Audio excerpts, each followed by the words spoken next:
ক্রোয়েশিয়ার সাথে ম্যাচ। বিশ্বকাপের এই সেমিফাইনালটা আর্জেন্টিনার হতে পারত ব্রাজিলের সঙ্গে, শেষ পর্যন্ত তা হয় না। ক্রোয়েশিয়া আসলে ব্রাজিলকে বিদায় করে দিয়ে সেমিফাইনালে উঠেছিল।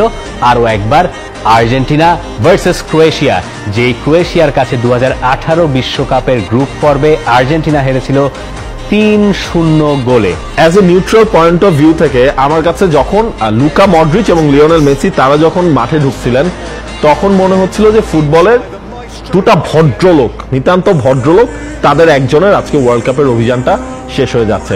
ম্যাচের আর্লি স্টেজ আর একটা পেনাল্টি পেয়ে গেছে আর্জেন্টিনা। লিওনেল মেসি সেটা মিস করার পাত্র নন। Lionel Messi embraces his moment again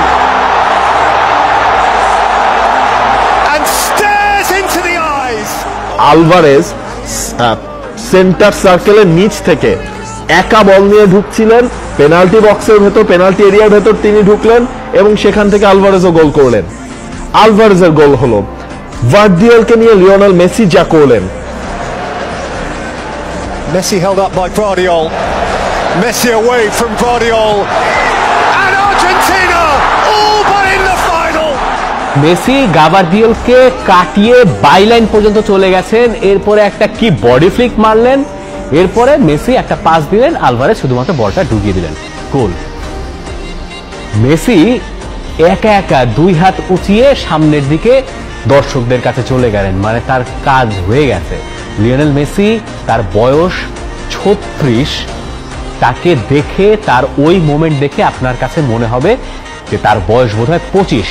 এবং আর্জেন্টিনা কিন্তু ইজিলি ক্রোয়েশিয়াকে হারিয়ে সেমিফাইনাল থেকে তারা পৌঁছে গেল স্বপ্নের ফাইনালে, যেই ফাইনালটায় তারা শেষবার খেলেছিল 2014 সালে। 2014তে হয়নি, 2022-এ কি হবে এমন সমীকরণ। এবং কাদের সাথে ম্যাচ?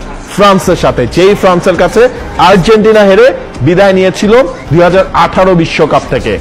কি হয়? আপনি রাস্তাঘাটে কাউকে জিজ্ঞাসা যদি করতেন ওয়্যার ইজ মেসি, তারা আনসার দিত যে no more in pocket, in heart. পকেটের নিচে কি থাকে?